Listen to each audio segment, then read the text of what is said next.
Hello दोस्तों, स्वागत है आपका मेरे यूट्यूब चैनल में quick to learn. So today we will discuss about the introduction of operating system.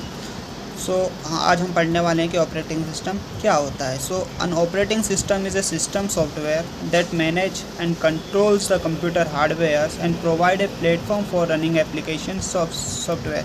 So operating system एक सिस्टम सॉफ्टवेयर होता है जो कि मैनेज करता है आपके हार्डवेयर रिसोर्सेज को एंड आपको एक प्लेटफॉर्म प्रोवाइड करता है जिससे कि आप आपकी जो भी एप्लीकेशन सॉफ्टवेयर है उसको रन कर सकें।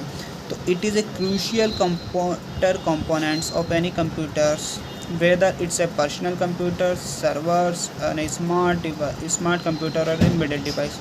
सो ये एक बहुत ही क्रूशियल कंपोनेंट है जिससे आप क्या करते हो कि आप अगर आपके पास पर्सनल कंप्यूटर है और आपको किसी सॉफ्टवेयर को रन कराना है तो आपके पास क्या होना चाहिए, ऑपरेटिंग सिस्टम होना चाहिए। यदि आपको किसी एप्लीकेशन को रन कराना है तो आपके पास ऑपरेटिंग सिस्टम होना ज़रूरी है। तो इसके कुछ प्राइमरी फंक्शंस और रूल्स ऑफ ऑपरेटिंग सिस्टम है। सबसे पहला है हार्डवेयर एब्स्ट्रैक्शन। हार्डवेयर एब्स्ट्रैक्शन क्या होता है? The operating system abstract the underlying hardware providing A consistent interface for software applications to interact with the various hardware like CPU, memory। Hardware application abstraction मतलब क्या होता है कि जो ये एक इंटरफेस प्रोवाइड करता है जो किसी भी एप्लीकेशन को जो कि इंटरेक्ट कर पाए आपके वेरियस हार्डवेयर रिसोर्सेज से, लाइक CPU से कैसे कनेक्ट कर पाता है, मेमोरी से कैसे कनेक्ट हो पाता है। तो ये हार्डवेयर एब्स्ट्रैक्शन प्रोवाइड करता है। उसके बाद दूसरा होता है इसमें प्रोसेस मैनेजमेंट के। ये कैसे प्रोसेस को मैनेज करता है? इट मैनेजेस प्रोसेस और task running on the computer including task scheduling, allocations of system resources, CPU times, memory. तो प्रोसेस को मैनेजमेंट कैसे करता है? जैसे एक P1 प्रोसेस एक P2 प्रोसेस है, तो इन दोनों प्रोसेस को कैसे रन करना है। तो ये टास्क शेड्यूलिंग करता है कि इसकी प्रायोरिटी ज़्यादा है, इसकी कम है, तो प्रायोरिटी वाली को पहले प्रोसेस कर देगा। तो ये कौन करता है? ये आपका ऑपरेटिंग सिस्टम करता है। उसका आता है मेमोरी मैनेजमेंट क्या करता है। इसमें ऑपरेटिंग सिस्टम एक जो भी oversees the allocation and deallocation of memory resources ensuring efficient utilization of RAM and virtual memory. तो मेमोरी मैनेजमेंट का क्या होता है कि जो भी एलोकेट करती है मेमोरी भी किसी भी रिसोर्सेज को, तो ये ऑपरेटिंग सिस्टम देखता है। उसका डी एलोकेट मतलब उसका टास्क कंप्लीट होने के बाद उसको डी एलोकेट भी तो करना ज़रूरी है, तो ये कौन देखता है? आपका ऑपरेटिंग सिस्टम देखता है। File management system it enables the file system that the creation, deletion and reading and writing of files and directories.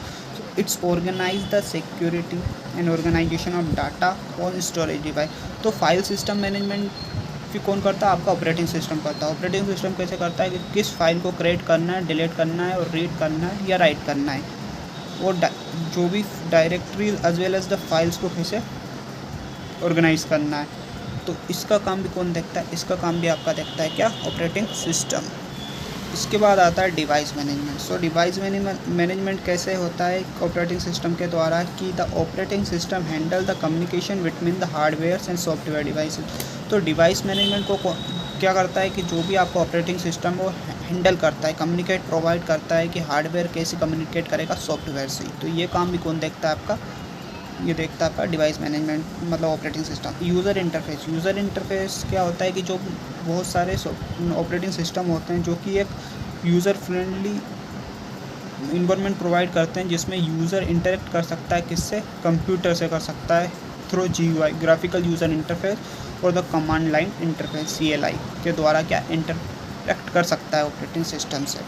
उसके बाद आता है security is the main concern, क्योंकि operating system enforce security policies को ensure करता है। ये access को कंट्रोल को एक्सेस करने को सिस्टम को कंट्रोल करता है।